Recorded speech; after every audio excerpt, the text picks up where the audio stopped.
hei kong pui tha mi puin kan dua kan mamo boka ni kuma khan hot mix plan call kha misual tu te na mon ti chia a na atan huna khan kan tan theilova call chia han siam thle hun chung kha adu reya furina ron nang ta ni kuma khan kong kho pui chung kong te kan khoi theilova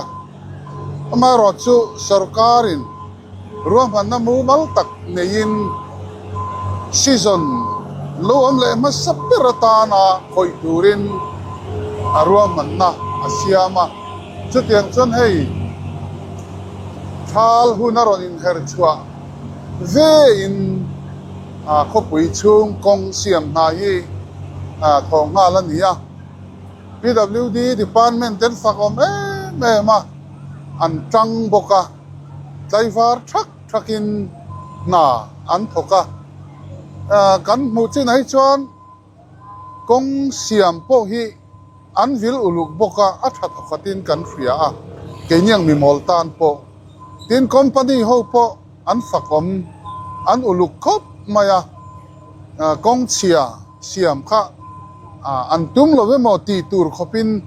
thei patop chuan kong an siama alom om khop mai thalai thal chu nge hian siam zo thei kan in be seya ajol kho pui chung chawan elova khoin kar kong te tin district kho pui zong zong te po thal chung hian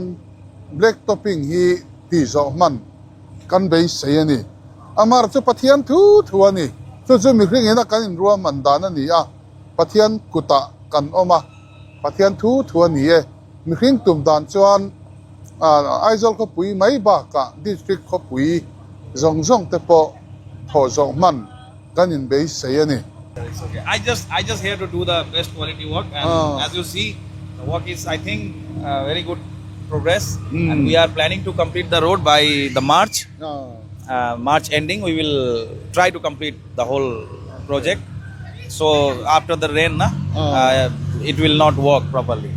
If the rain comes as fast, so the road quality will be compromised. We don't want that. That's why we are planning to complete by the March. And let's see if there will be some no problem, then we can finish it easily before middle of the March. I think. Yeah, we are planning to do it. So I heard that now this is the first phase. Yeah, this is the first phase. The second phase will start. I don't know, sir, about the second phase. It is not yet finalized. Maybe it will be final after this work. Ai zanin hian college veng atangin pachunga college PUC atangin bulkan han tran lea chuanin zanina kanan target te wa chuanin PUC to Koilun Republic Koilun hi cover kanan tuma chuta chuanin enga mohar satla ko lamhar satla te om lawani chuanin chuta chume Koilun thleng chu cover chau kan han tumatin engo pala achuan lampang te lo tam deu li chuan chu aya thui po chu kal kanin be sei dewa tin tu na BC kan han ti bituminous concrete kan han lei be ka hi Mizoram mata la hi chuanin avoi khatna chu ni lo mai te maro chu ko pui chung atana du thu sam chatak mai atinga PWD na ko pui chung kan han lei thei rawat mai poi kan lo me department ang song po hian duty ni se kan pu te po hianin nen uluk lo palango ti hianin an thu min cha de uber kilia ke mali field staff ho po hianin acha zong te temperature te enga te po hianin kan uluk kop maya tin atlang pui tuin temperature po Celsius degree somnga echu kan achieve chawtlang puya lei temperature hianin rolling temperature pe chuan duain asade we mo ti tur papialin kan achieve tha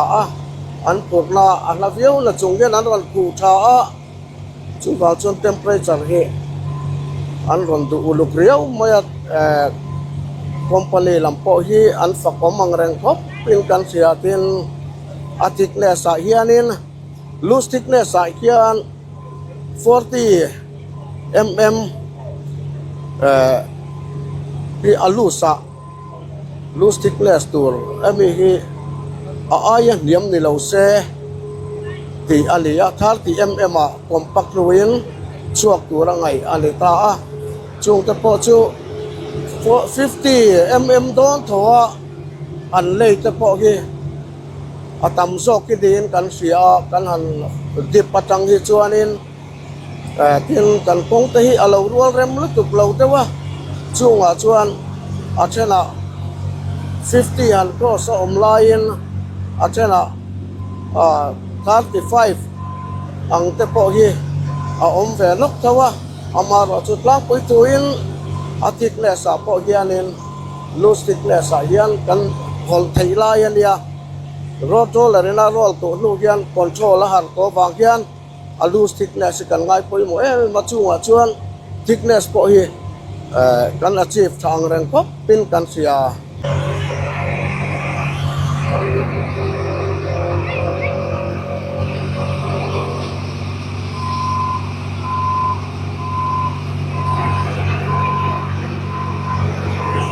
Record,